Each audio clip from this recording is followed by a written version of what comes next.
আল্লাহ সুবহানাহু ওয়া তাআলা মানুষকে দিয়েছেন তাওহীদ বা একত্ববাদ,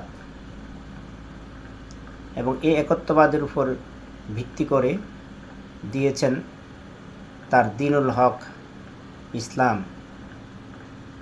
কিন্তু মানুষ তা বাদ দিয়ে নিজেরা বহু বাদ মতবাদ তৈরি করেছে। ধর্মনিরপেক্ষতাবাদ, জাতীয়তাবাদ, সাম্যবাদ, মৌলবাদ, রাজতন্ত্র, সমাজতন্ত্র, গণতন্ত্র, আরও কত কি। এইসবেরই আবার আলাদা আলাদা সার্বভৌমত্ব রয়েছে, অথচ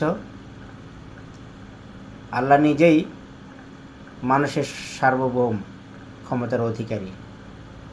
কিন্তু তারা যে বাদমতবাদ সৃষ্টি করেছে সেখানে আল্লাহ হয়ে গেছেন অপাঙ্ক্তেয়। নাউজুবিল্লাহ। সার্বভৌমত্ব মানে কি? সার্বভৌমত্ব মানে হলো মানুষের সার্বিক জীবনের চূড়ান্ত সিদ্ধান্ত যিনি দিবেন তিনি হলেন সার্বভৌমত্বের মালিক।